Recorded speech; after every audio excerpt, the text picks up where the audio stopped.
Hello everyone, peace be upon you. Before we begin, don't forget to hit the like button and subscribe, and stay with me until the end of the story. Also, leave a comment telling me which city and country you're watching from. I'd love to see how far my story has reached. For those of you who have already subscribed, I sincerely wish you good health, ease in all your affairs, abundant blessings, and may all your hopes and dreams come true. Amen. Now, let's begin the story. Maddie Clark had never minded airports. Denver International felt like a moving puzzle she could read at a glance, families bunching up at the wrong gate, suits power walking with rolling bags, a kid staring out the glass at the tails lined in neat rows. She moved through it on autopilot, coffee in one hand, boarding pass on her phone, the quiet rhythm of a teacher used to early mornings and bell schedules. Today was supposed to be simple, Denver to Boston, a quick visit, a reset after a long quarter. No drama, no surprises. The glass roof threw a soft light across the concourse. Announcements floated above the crowd, final calls, gate changes, a reminder about unattended luggage. She texted her dad a picture of the plane nose peeking at the jet bridge. He sent back a thumbs up and a, "Proud of you, kid." That was Thomas. Even through a screen he sounded steady, the same voice that once stood beside her at a tiny airfield and named the parts of a prop plane like he was introducing old friends. She tucked the phone away before the ache behind her ribs could spread. She didn't linger on memories long if she could help it. Not lately. Gate 32 was calm. A handful of passengers waited, older couples trading crossword clues, a college kid in a hoodie asleep on his backpack, a boy about 9 clutching a small stuffed rabbit like it was a secret. The flight attendant at the podium, Vanessa, had the kind of practiced smile that said she'd seen everything and would still hand you water like you were the first person all day who needed something. Maddie liked her immediately. "Morning," Vanessa said as boarding began. "Welcome aboard." "Morning," Maddie replied, slipping down the jet bridge into the cool breath of the cabin. The aircraft was a small regional jet, 2 seats on each side, clean, a faint lemon scent fighting the usual airplane air. She slid into 4A by the window, set her backpack under the seat, and exhaled as the world narrowed to the oval pane and a slice of Colorado sky. She put in one earbud, left the other out. Habit. She liked to hear the cabin come alive, the thump of bags, buckles clicking, the low murmur of seatmates pretending not to listen to each other. Up front, she caught a glimpse of the captain as the cockpit door opened and closed. Gray hair at the temples, crisp uniform, that relaxed, clockwork aura pilots carry when the day's plan matches the weather. Captain Jonathan Mercer, if the pre-flight card was right. He looked like the kind of man who could fly this route half asleep and still land smoother than a lullaby. Good. Maddie didn't need excitement. Pushback was on time. The engine spooled, a rising hum that settled into a steady vibration beneath her feet. Taxi, pause, line up. A gentle shove and the runway blurred, the city tilting away as the plane lifted clean into the morning. Clouds hung like chalk smudges against blue. The cabin shifted from takeoff focus to midair ease, the seatbelt signs blinked, overhead bins rested, and the people in row 5 started whispering about Logan traffic and clam chowder like landing had already happened. Maddie let gravity slide off her shoulders and thought about nothing in particular. When she flew, she liked the way the earth lost its edges. Up here, the to-do lists and detentions and email chains shrank into something manageable, like tiny towns you could pass without stopping. She sipped water, watched the wing flex, and let a playlist she'd built for grading essays do the rest. The intercom clicked. "Ladies and gentlemen, good morning from the flight deck, this is Captain Mercer. We're climbing through 9,000 feet, smooth air ahead, and," he sounded fine, maybe a touch slower than the usual clipped cadence. She wouldn't have noticed if she hadn't left that one earbud out. The announcement trailed into a soft crackle, then cut. Normal enough. She looked around just to see if anyone else had heard something odd. The boy with the rabbit was tracing the oval of his window with a finger.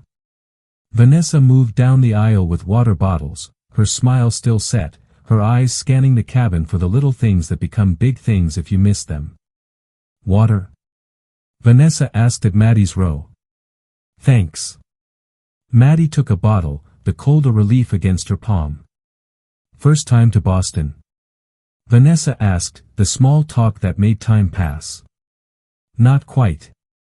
Been a while, though." "Good time of year," Vanessa said. "You'll like it." Maddie nodded and let the conversation drift. She watched the ocean of cloud open to slivers of land. Somewhere out there, the Atlantic was a sheet of glass. Somewhere ahead, Logan's runways crossed like an X at the edge of the harbor. She pictured herself stepping into the terminal, the air smelling like salt and jet fuel. A clean arrival, a quiet Uber, a nap before meeting a friend for dinner. Easy. Minutes passed like coins dropped in a jar. A click, another intercom pop. Nothing. Just the sound of the mic pressed and released. She frowned. Probably a finger landing on the switch by accident. It happened. She went back to the window. The wing tip cut a bright line across the sky. The seatbelt sign stayed on longer than usual. Not a bother, light chop ticked the edges of the cabin, the kind of bump that reminded you were in a machine moving through air, not on rails. Vanessa checked latches in the galley, calm as ever. A man across the aisle tightened his belt and pretended he hadn't. Maddie glanced at the front again. The cockpit door was closed, a rectangle of white against the bulkhead, the tiny peephole giving nothing away. She caught her reflection in the window, hair tucked behind one ear, eyes steady. She wondered, not for the first time in months, why she'd stopped flying lessons when she'd been so close. Money, time, fear of wanting something too much. All the usual reasons that sound good in daylight and thin at night. Her dad hadn't pushed. He'd just said, skies don't rush anyone, Mads. They're always there. The intercom clicked a third time. A hiss, a distorted syllable, then silence. This time it left a tight line between Maddie's shoulders. She turned her head, listening for the follow-up that never came. The boy with the rabbit looked up, then back down. Vanessa's smile dimmed by a shade. It was nothing. It had to be nothing. Maddie set the water in the cup holder and rubbed her palms together like she could warm away the sudden chill in them. She took a slow breath, counting like she taught her students before tests. 4 in, 4 hold, 4 out. The plane held steady, the hum unchanged, the wing the same wing it had been 5 minutes ago. Still, she watched the front and waited without admitting she was waiting. The next sound was not routine. Shoes fast at the carpet, a rush of air, Vanessa moving up the aisle with purpose that didn't match her face. She passed row 4, touched the bulkhead, and disappeared toward the cockpit. The cabin quieted by instinct, the way a classroom does when the door opens at the wrong time. People looked up from screens and magazines. Nothing to see, yet everyone saw something. Maddie sat forward, the belt tight across her lap. She told herself it was curiosity. She told herself 100 flights teach you the same lesson, most odd things are small things. The rational part of her brain flipped flashcards, radio reset, headset cable, checklist item. The part that listened with one ear waited for the sound of the intercom returning and the captain's voice, unbothered, apologizing for the noise. The intercom did return. Not with an apology. "Ladies and gentlemen," Vanessa said, and the calm in her voice had edges now, "if there is anyone on board with flight experience, any pilots, please press your call button." The cabin did not breathe. A soft chime from somewhere in the back, then nothing. Maddie's mouth went dry. She didn't move. Not yet.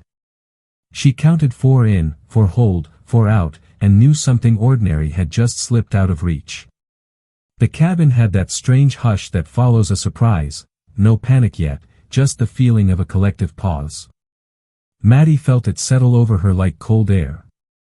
Vanessa reappeared from the front, eyes steady but bright with a kind of alertness that didn't leave room for smiles. Another announcement asked again for anyone with flight experience. No one moved. The call button stayed dark. The boy with the rabbit tucked it tighter under his chin. A man across the aisle stared at his hands like they might have answers. Maddie told herself to wait for a second round of volunteers that wouldn't come. She thought about all the ways strangers expect someone else to stand first. The silence stretched, and her heartbeat started to mark time for the whole plane. She unbuckled, palms damp, and stood halfway into the aisle. Words came out smaller than she meant. She had taken lessons, not recently, not big airplanes, but she could try. Vanessa's relief flashed and then focused. She nodded once, crisp, like a checklist item finally found, and motioned forward. The walk to the cockpit felt longer than the cabin. Shoulders brushed, eyes lifted, hope and fear traveling row by row. Maddie didn't look left or right. The door at the front was a white rectangle again, the peephole a dark bead. Vanessa keyed the panel, they stepped inside, and the space changed, tighter air, a different hum, the smell of plastic and warm electronics. The pilot's seat was filled by John Mercer, slumped, head tilted toward the side window, skin pale and damp. His hands were loose at his lap. The yoke sat quiet, autopilot lights glowing steady like a heartbeat not her own. For the smallest second she froze. Not because of the complexity, screens and tapes and numbers, but because something in her recognized that this was not a drill and there would be no one else. Vanessa touched her sleeve, anchor light. Maddie slid into the right seat and put on the headset the way muscle memory told her to. The pads closed around her ears and brought the world down to a controlled size, her breath, the low whine of air, and a frequency already alive with a calm voice waiting. She keyed the mic and said her name, that she was a passenger, that the captain was unresponsive, that she had basic training from years ago. The voice that answered carried a practiced calm that moved the needle inside her back toward center. Miami Center acknowledged, asked if autopilot was engaged, told her she was not alone up here. Words like guide, steady, copy. She confirmed the AP light, scanned the attitude indicator, artificial horizon level, roll centered, altimeter just over 9,000. Her hands hovered above the yoke without touching it, the way you hover a hand above a candle to feel heat without getting burned. Another voice slid onto the channel, introducing coordination with military approach to Titan support. Luke Air Force Base would monitor and step in if needed. The name that followed, Colonel David Vaughn, landed like a steel beam laid across a gap. He didn't rush. He didn't sympathize. He started building a narrow road for her to walk. Confirm what you see. Keep your feet on the floor, hands light, eyes outside then in. Use the instruments as reference, not religion. She repeated back, because repetition slowed her down to a speed where decisions could live. Vanessa hovered at her shoulder, relaying cabin updates in whispers between calls. Oxygen on hand. Water. Passengers buckled. A man in 12C lightheaded but stable. The boy in row 6 quiet now. Maddie nodded without looking away from the panel. She found heading 085, noted the slight right drift, and dialed it back with a tiny twist the autopilot would accept. She asked for fuel. Vanessa brought a laminated sheet and pointed at gauges. Plenty. Good. One variable off the worry list. Vaughn's voice returned with a set of small tasks meant to give her hands something to do that would not break anything. Touch the yoke lightly, feel the pressure, don't move it yet. Find the trim. Identify flaps lever. Locate gear handle. Say them out loud so your brain flags them as known. She did, and the cockpit shrank from impossible to complicated, which was still big but not infinite. The captain groaned once, shallow, then fell quiet again. Maddie checked for chest rise. There. Slow, thin. She set it into the mic and asked for medical on the ground at arrival. Miami Center answered like the request had been made hours ago and was already complete. They kept her high and straight while they built a plan under her. Weather ahead was light chop, Winds west at destination, options open. They would divert to a runway long and clear, with space and trucks and people who knew what to do if everything went wrong after enough had gone right. She swallowed and said copy, then asked for one favor she didn't phrase as a favor. When it came time to handfly, she wanted small steps and for someone to tell her when to breathe. Vaughn chuckled once, a dry, steady sound, and said he could do that. The first test was simple by design. Disengage autopilot for 3 seconds to feel the airplane's true weight, then re-engage. Her finger hesitated over the switch. She counted 4 in, 4 hold, 4 out, because patterns give you a surface to push off from. She clicked it. The airplane immediately became personal, nose dipping a hair, right wing thinking about it. She corrected with the smallest inputs she could imagine and still be seen. The horizon bar eased back to level. 3 seconds was a lifetime and also not long enough to drown. She clicked AP back on and let out a breath she hadn't realized she was holding.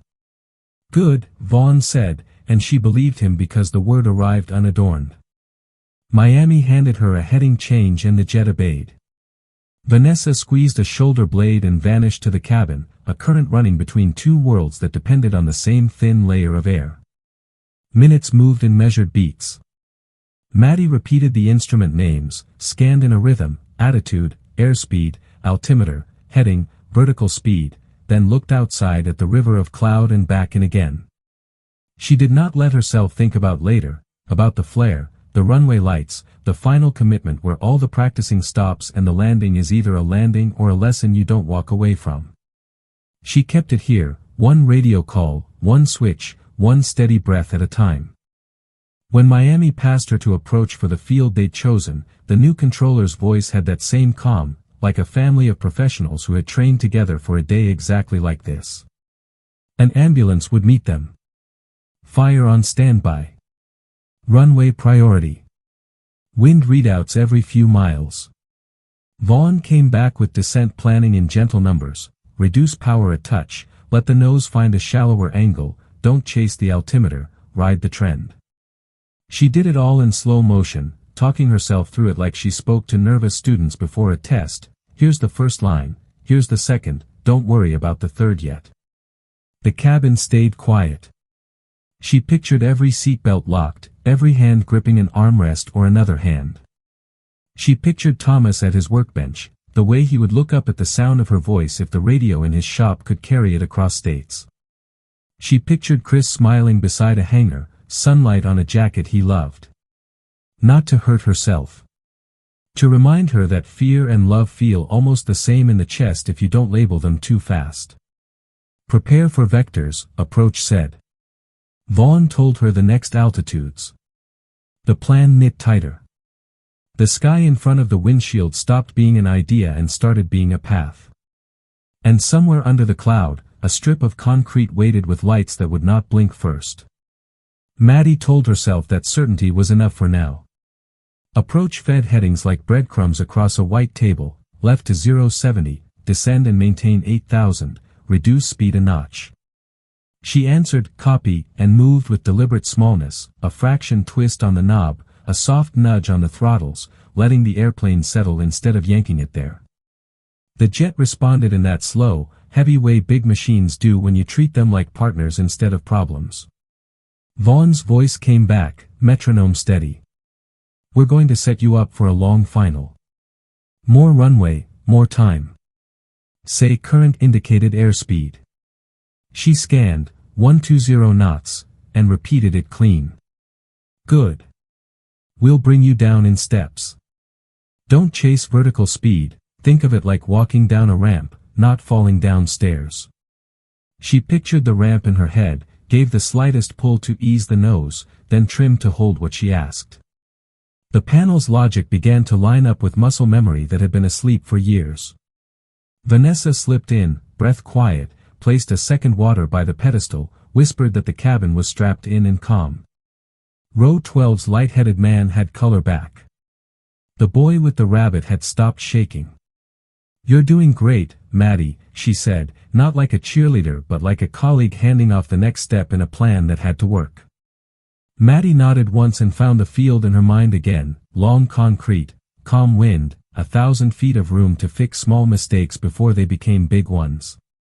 Approach handed her a vector and the weather, visibility 10, wind 220 at 5. Vaughn slid into the spaces between calls with instruction that felt like someone turning on lights down a hallway before she reached each doorway. Review your flow. Attitude, airspeed, power. Flaps are a lever with detents on your right. Don't touch them yet. Gear is the handle shaped like a wheel, confirm but do not select. Call out altitudes aloud. Hearing your own voice helps. She did as told, the cockpit shrinking to the essentials she named. Miami coordinated a straight-in. The autopilot carried her through the turn, steady as a handrail. We'll disconnect closer in, Vaughn said. 2 things to remember when you hand fly, look outside, then verify inside. Outside tells you the truth, inside tells you how much. Maddie swallowed and found the horizon bar, then intentionally lifted her eyes through the glass to the thin seam where gray began to break. Land was there, coastline and marsh, then grids and roofs and a thin silver cut of river blinking under sun. Her chest eased for half a second. Approach, we have the field in sight, the controller said for her, voice calm as if reading from a recipe. Cleared straight in runway 25. Emergency equipment standing by. Words that could terrify or soothe depending on how you carried them. Maddie carried them like a promise, people were waiting to help at the end. They started down again. Vaughn had her roll a touch of power out, watch the nose sink, catch it with trim, keep the descent under control. You're not chasing, you're guiding, he said, and something in her agreed. She glanced at John, pale but breathing, and felt a brief, sharp spike of fear that tried to bloom into panic. She stamped it down with tasks. Passing 7,000, she said. Copy, Vaughn replied. At 5,000 we'll brief the final. Quickly review your steps. She did, gear later, flaps in stages, throttle to manage energy, rudder quiet feet, flare at the end. The airplane twitched as a light chop found them. A few warning chimes ticked from the glare shield, nothing urgent, just the machine's way of saying it noticed the world too. Maddie kept her grip soft. Ride the bumps, don't fight them, Vaughn said. If you tense, the airplane will, too. She laughed once, breathy and short. Feels like teaching, she muttered. Exactly, he said. You're setting the tone for a room with wings. Approach stepped them to 4,000, then 3. The runway grew from idea to presence, a thin, dark brushstroke beyond the nose, then a real strip framed by approach lights. Okay, Maddie, Vaughn said. Here's the plan. At 3, you'll click off autopilot. I'll talk you through a gentle correction if you drift. We'll aim for 100 knots on short final. Flaps to 10 when I call it. Gear down when I say. Say it back. She did, cadence steady, the words stacking like blocks she could stand on. 3,000. Her finger hovered. She felt that old fear of the first step on a high dive, how once your toes left, you couldn't take it back. Autopilot off, she said, and pressed. The nose floated, wings thinking about left. She corrected with a breath, not a shove, found level, trimmed. The runway slid back to the center of the glass. That's it, Vaughn said, warmth under the control. Hold this picture. Small moves. Remember you're drawing a straight line with a heavy pencil. Vanessa's voice cracked in briefly on the interphone. Everyone's ready back here. They're with you. Maddie nodded, eyes forward. Flaps 10, Vaughn called. She reached, felt the lever detent, eased it down. The airplane ballooned a touch, then settled as speed bled into lift. Good. Power a hair back. Don't let the nose drop, trim for hands off. Beautiful. 2,000. The world outside sharpened, grass thresholds, white paint, red and white poppies glowing. Follow the lights, Vaughn said. Too white, too red is happy. All red means you're low, all white you're high. You're 2 and 2. Stay with it. She checked the indicators, compared to the runway's angle, and resisted the urge to fix what wasn't broken. 1,000, she said. Gear down, he answered. She took the handle, pulled. A thunk rolled under the floor, 3 green popped alive. 3 down and locked, she said, and the phrase tasted like something far away that she suddenly owned. The drag asked for more power, she gave it, smoothed the sink, kept the nose aligned with the centerline that now looked close enough to touch with a finger. They crossed a road, a fence, the numbers painting grew large. Wind pushed a quiet left, she nudged right rudder, eased it back. Flaps 20, Vaughn said. Hold the picture. The airplane grew more honest about how slow it was, which meant every motion mattered more. Her forearms buzzed with contained energy. 500, she called. You are stable, Vaughn replied. No hero moves. If you feel the urge to fix, ask whether it's real or fear. Keep it coming. She breathed, found the 2 and 2 again. The runway raced and crawled at the same time. Aim point is the blocks just beyond the numbers. Don't stare at the end, stare at where you want the wheels. She did, and the picture held. 300, from approach, then silence, for her, for the airplane, for whatever was listening. Final checks complete, Vaughn said. At 50 feet, start your flare. Not a pull, just a suggestion. Let the main gear want the ground. Power to idle as you feel it settle. You got this. One more breath. She could hear the tires before they existed under her. The poppies stayed honest. The centerline waited like a promise. And as the threshold slid under the nose, every lesson she had ever taken stood up all at once and asked her to choose between flinching and finishing. At 50 feet she eased, not pulled, just the gentlest suggestion, nose up a breath, eyes past the numbers to the thick white blocks that promised forgiveness. Power slid toward idle. The jet floated a heartbeat longer than she liked, ground rising, picture narrowing until it felt like threading a needle with shaking hands. Then the mains kissed. A bounce, too much lift still living in the wings, up again, a chorus of gasps behind the cockpit door, a warning chirp that made fear want the controls. Hold it, Vaughn said, voice steel wrapped in linen. She did. No yank, no panic. The second touch was firmer, honest, rubber speaking to runway in a long shout. Idle. Track centerline. The noise changed, roar softer, rumble heavier. She brought her heels down, toes up, felt the brake pedals come alive under her feet like 2 animals that didn't want to be tamed too fast. The nose wheel settled and wobbled once, she caught it with rudder, a hair right, a hair back. The airplane tried to drift left under crosswind that hadn't mattered up high and meant everything down here. She held centerline like a teacher holds a classroom the hour before break, calm on the outside, 1,000 tiny corrections inside no one sees. Vanessa's voice was a distant echo in the cabin, firm and kind, telling everyone to remain seated. The sirens weren't loud yet, just a memory approaching. On the panel, green stayed green. 60 knots, Vaughn said, and numbers obeyed.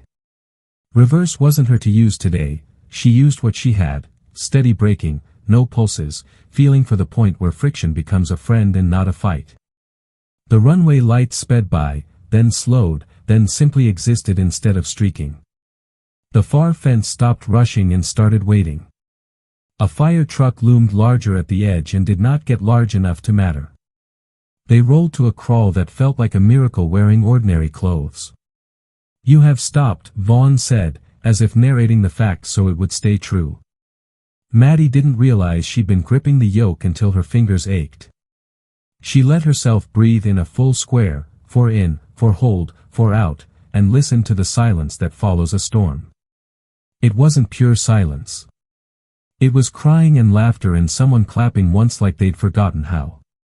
It was a human sound, messy and right. Set the parking brake, Vaughn said, gentle. She found it, clicked, confirmed. Good. Throttles idle, flaps up. She followed the words down a ramp toward normal. The ambulance pulled alongside, red strobes painting the cockpit in brief, unreal color. Ground rolled a mobile stair, the door seal sighed. Air that wasn't recycled slid in and smelled like jet fuel and cut grass and relief. For a long second she couldn't stand. Her knees had become something decorative, joints replaced with warm jelly. She looked at John. Color had climbed back into his face by degrees she couldn't measure mid-final but could see now.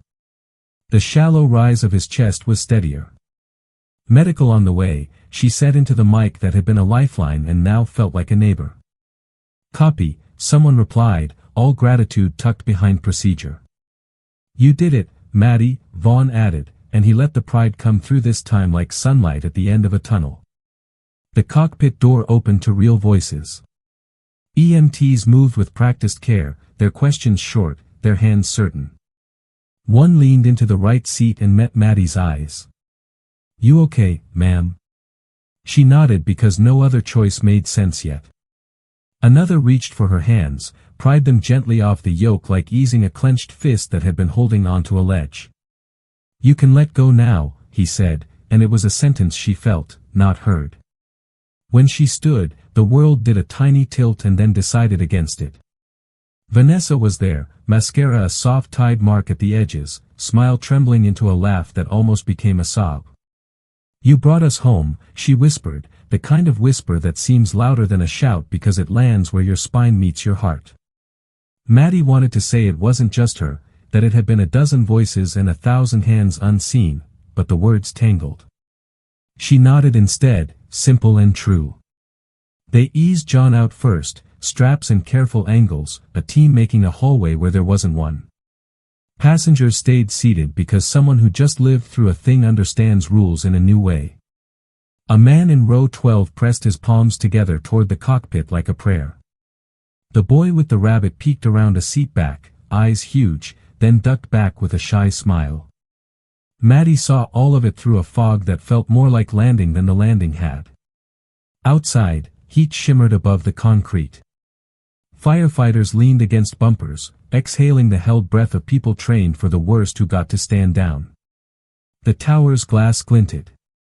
A line of airport workers had drifted to the edge of the ramp without meaning to, the way people gather at windows during storms.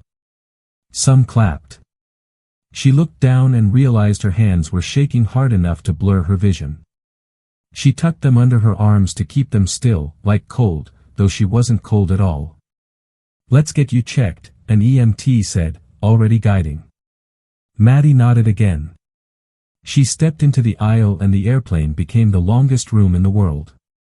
People rose without leaving their feet, reaching, touching her elbow, saying thank you in a dozen accents and volumes. She didn't know where to put that kind of gratitude.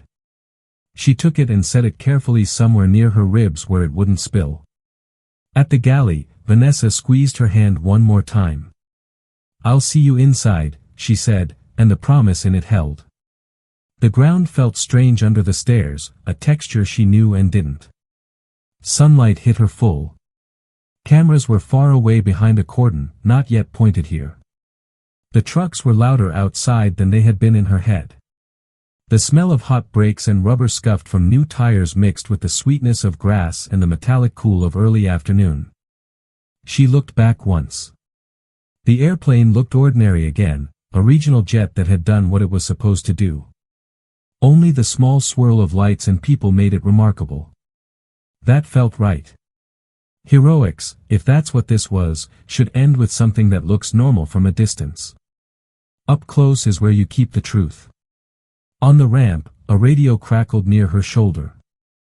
Approach to Luke, someone said, the aircraft is down and stopped. The reply came with a smile tucked inside it. Copy that. Nice work, everyone. She wanted to answer with the thanks she owed across states and frequencies, to the voice that had walked her through the thin places without ever touching the yoke. But the headset was gone, and maybe it was better this way. Some gratitude you carry, not deliver. They led her toward the terminal's side door where the air was cooler and the light kinder. A chair appeared, water uncapped, a blanket she didn't need draped anyway. The adrenaline that had been renting space in her blood for the last hour packed up all at once, left the key, and vanished. In its place came shaking so fine it felt like music. She let it play out. She didn't fight it. You don't fight tides, you wait until they change. Through a window she could see the runway, long and quiet now. She traced the path they'd flown from the sky to the blocks to the slow roll to a stop. She saw the one bounce, remembered the split-second choice not to chase it. She breathed and let the memory settle instead of sting. Finish, not flinch. That was the choice. And when the door opened and another uniform stepped in, Airport Ops, FAA, it didn't matter, and said, "Miss Clark, whenever you're ready," she nodded, stood, and realized she had landed more than an airplane. She had landed in a version of herself that didn't wait for someone else to stand first. That thought stayed with her as they walked her down a quiet corridor, away from glass and noise and the reflex of cameras. A paramedic checked her pulse, blood pressure, pupils. She answered the standard questions, name, age, what day it was, whether she had any pain, like she was taking a quiz she hadn't studied for but somehow knew. "You're okay," he said. Shaky, but okay. She was grateful for the ordinary word. They gave her a room with a door that closed and a view of the ramp. An airport operations officer, then an FAA investigator, then an airline rep came in turn. Each one measured their voice like they were carrying a full glass. The questions started simple and widened. When did she first notice something wrong? How many hours of training did she once have? What instruments she used? Who she spoke to and when? She told them straight.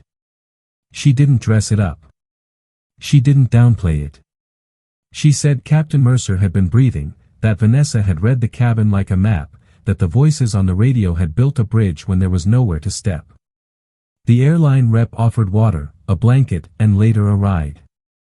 They had a hotel ready near Beacon Hill if she wanted quiet. She said yes because quiet felt like air. Before she left, she asked the only question she really needed answered. "How's Captain Mercer?" The rep pressed 2 fingers to his earpiece, listened, and nodded. "Stable. Awake for moments. They're running tests." Her breath left in a clean line. Not cheers, just relief that fit in her chest without breaking anything. In the hallway she crossed paths with Vanessa. No speeches, no big scene, just a hug that lasted 2 seconds longer than strangers usually allow. "Thank you," Vanessa said. "For doing the job nobody signed up for." Maddie shook her head. "We all did," she said. "You kept them calm." Vanessa smiled like she'd heard a secret about herself and wasn't sure how to hold it yet. By the time she reached the curb, the story had already outrun her. Phones pinged. News vans idled across a service lane, antennae up, faces turned toward a door she didn't use. The airline's car pulled away with smooth, practiced patience. The city took over, brick and salt, narrow streets, the turn up to Beacon Hill Inn where lamps burn a little warmer and the front desk knows how to receive people with too much day behind their eyes. Her room had a small window and a bed that looked like a suggestion to rest, not a command. She didn't sleep right away. She sat on the edge, shoes still on, hands finally still. When the shaking tried to find her again, she let it, then let it leave. Morning brought reality in waves. Her phone lit up like a runway, texts from Dad, 3 missed calls, a string of messages from coworkers, an old friend from college who never wrote and now had paragraphs. Thomas left a voicemail she saved without playing, afraid of breaking at the sound of it. The airline sent a car with coffee and a promise to keep reporters away. Miami Center had forwarded a message from Luke Air Force Base, from Colonel Vaughn, "Well flown. If you ever come west, there's a cup of coffee and a tower tour with your name on it." She read it twice. She didn't know how to answer a kindness that precise. Later that day a doctor called from the hospital with a brief update she'd been hoping for. The captain's condition was improving, he'd likely make a full recovery with rest. She thanked the doctor and put the phone down like it was fragile. The knot between her shoulders loosened a degree she could feel in her jaw. The airline suggested a press statement. She kept it short, no drama, no hero talk. I did what I could with help from a lot of professionals, she said. I'm grateful everyone's safe. She meant it and nothing in her wanted to polish it more. When she stepped outside for air, a woman from row 9 was waiting by the corner with a paper cup and a careful smile. I'm not going to take your time, the woman said. I just wanted to say my daughter slept through the night. She wouldn't have, without you. They stood there in the cool shade and it felt like church without hymns. Maddie accepted the thanks the way she had accepted the yoke, steady hands, no big moves. She flew home the next afternoon, commercial, in a middle seat that smelled like coffee and lemon wipes. A gate agent tried to bump her to first class, she shook her head. She wanted ordinary. In Denver, Thomas was waiting by arrivals, shoulders a little stiff, eyes bright. He didn't make a speech either. He just squeezed her once and said, "You came home," as if those 3 words held everything she needed to hear. On the drive back, they didn't talk about airplanes. They talked about grocery lists, the dog that needed a bath, the neighbor who still snowblowed other people's sidewalks in April. Life holds room for both kinds of days. A week passed. Reporters called less. Students stopped trying to sneak photos and started asking whether the homework was still due. It was. Routine lapped at the edges, soft and regular, and she let it. But something in her had shifted from fear to hunger. She found herself driving down to Colorado Springs Airfield on a Saturday like people drive to old hometown streets, curious, cautious, pulled by a feeling that didn't have to explain itself.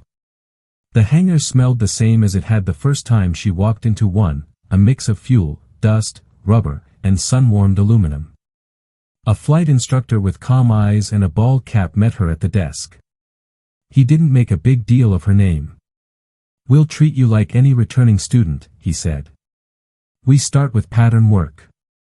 We finish when you say. That sounded right. It always had. They pre-flight this simple trainer. She ran her hand along the leading edge like checking a fence before leaning on it. Checklists came back the same way songs do when you haven't heard them in years and still know the chorus. Fuel, oil, flaps, hinges, static port, pitot cover removed. She said each item aloud. The instructor listened without interrupting, the way Vaughn had listened through a radio across states. Taxi was a lesson in humility, feet remembering rudder pedals, hands relearning that small beats big. At the hold short line she paused, took one square breath, then rolled onto the runway. Power forward. Gauges in the green. Airspeed alive. Rotate. It wasn't triumphant. It didn't need to be. It was steady, and steady was a victory she understood now in her bones. In the pattern she flew like someone who had earned respect for the parts between takeoff and landing. Downwind, beam the numbers, carb heat, power back, hold altitude, flaps 10. Base. Check the wind, correct, don't chase. Final. 2 white, 2 red, centerline alive under the nose. Flare. A gentle kiss. No bounce. The instructor didn't clap. He just said, again, and she heard a lifetime of next steps inside the single word. Days found a rhythm, teaching during the week, flying on weekends. She didn't post about it. She didn't make it a brand. She let it be something that filled the space that fear had rented for too long. One evening, after a set of clean landings, the instructor signed her logbook and looked up. You know, he said, whenever you're ready, the check ride won't be the hardest thing you've done in an airplane. She smiled. That was true whether she ever took it or not. Messages still arrived now and then. A photo of the boy with the rabbit sitting in a backyard swing, missing front tooth, thumbs up. A short email from Vanessa, back online tomorrow. Coffee if you ever pass through. A handwritten note forwarded from the airline, from a man in 12C who had been lightheaded that day. He kept it to one sentence: I get to complain about my lawn again, thanks to you. She pinned that one to the side of her fridge with a magnet shaped like a tiny airplane. On a quiet Sunday, she drove out to the foothills, parked, and took a walk that turned into a think. She wasn't chasing the headline. She wasn't running from it either. She stood in the middle and let the wind do whatever it was going to do. When she looked up, a contrail cut the sky in a straight line. Somewhere a crew checked in with a controller, read back a clearance, and pointed a nose toward a runway they hadn't seen yet. She knew what it felt like on both sides of that microphone now. It didn't make her bigger. It made the world smaller in a way she could hold. Back at the car, Thomas texted a photo of an old wrench on his workbench and a single word, ready? She sent back a plain emoji and a simple, yeah. She didn't need more. The problem that had defined a day was behind her, the change that would define a season was ahead. She had landed the jet. Now she was learning how to land the life that came after meant saying yes to small, steady work. Weeks turned into a routine that felt honest, school days that began with roll call and ended with stacks of papers, weekends at Colorado Springs Airfield with a headset and a checklist. Maddie logged hours that weren't glamorous.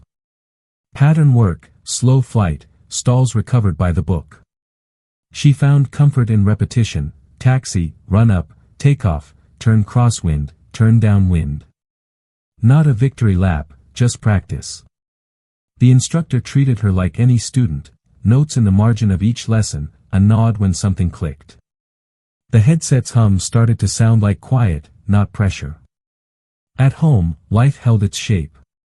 Thomas dropped by with oil-stained hands and the kind of questions that let her talk if she wanted to. He never asked why she'd gone back, he didn't need to. Some nights they ate grilled cheese at the counter, the dog snoring under the chair, the living room window reflecting a Denver sky that ran late with color. She listened to the news only long enough to catch the weather. When a segment replayed her landing with a headline that felt too big, she changed the channel and washed a pan. The check ride didn't feel like a test meant to trap her. It felt like a conversation with the sky, supervised by a man in a windbreaker who cared more about her judgment than perfection. Pre-flight, oral, then flight.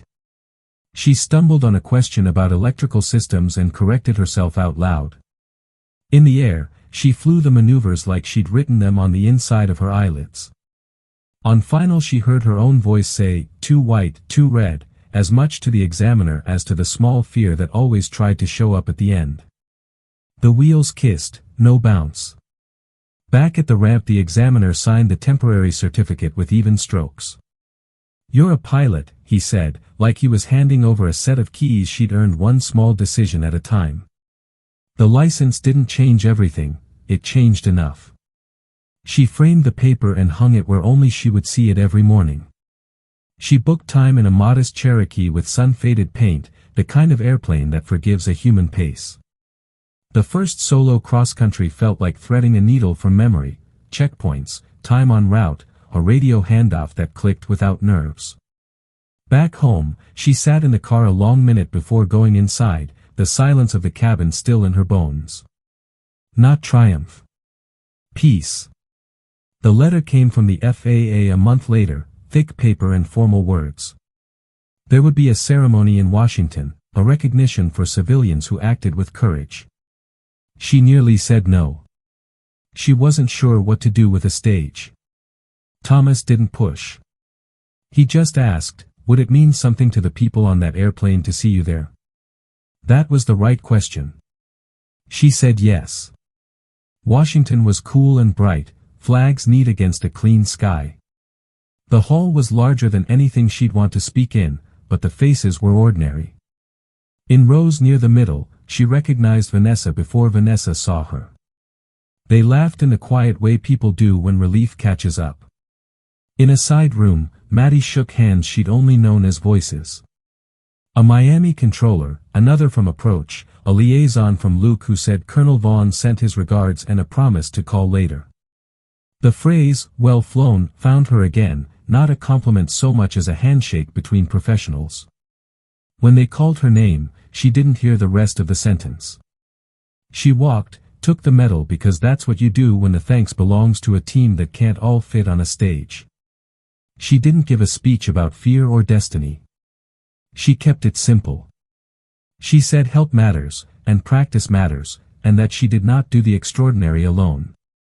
She thanked the captain by name. She thanked Vanessa. She thanked people who would never be on a program. Then she stepped back and exhaled like finishing a long taxi.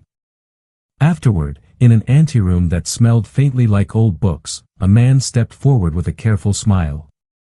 Captain Jonathan Mercer looked 10 years younger than the last time she'd seen him, which was a memory from a cockpit where he hadn't been awake. Color in his face, small scar near his temple she didn't remember. They shook hands and then, because there wasn't a script for this, they hugged briefly. He said thank you the way people say I'm still here without saying it. She told him she was glad he'd heal to fly again, or not, whatever his doctors and gut decided. They stood there for a beat and shared a silence that didn't need filling. Back in Denver, the ceremony folded into real days. She taught commas and context and how to read a source without swallowing it whole. She planned quizzes. She reminded teenagers to put their phones away. Between classes she checked METRs and TAFs for the weekend like other people check game times. When the air was kind, she flew with the calm that comes from knowing the difference between a checklist and a wish. She named the Cherokee Runway Light, because it had been a light at the end of things and the start of others. Notes kept arriving. A postcard with a drawing of a rabbit from a 9-year-old who now wanted to build paper airplanes that actually flew straight. A short email from the man in 12C saying he'd finally fixed the sprinkler system that had been bothering him for 5 years. Vanessa sent a selfie from a layover with a caption that read, "Back at it. Coffee still on me." A small padded envelope brought a smooth pebble and a note from a woman who said she'd picked it up on a beach near Logan the day after and thought Maddie should have something solid to hold when the news tried to make her abstract. She took the tower tour at Luke on a trip west to see a college friend. The view from the cab was the opposite of a cockpit and yet the same, lines and lights and motion choreographed by voices that never shout. Colonel Vaughn shook her hand with the quick efficiency of a man whose time is spoken for but who makes room anyway. He didn't repeat the radio cadence, he didn't need to. They stood over the scope and he pointed at a blip and described a story inside the sweep, a student pilot who would turn and climb on command and someday make decisions without being told. Maddie nodded and thought about how guidance doesn't reduce courage, it refines it. On the anniversary, the airline hosted a quiet gathering in a hangar with coffee and folding chairs and a table at the back covered with cupcakes that looked like runways. People hugged like neighbors.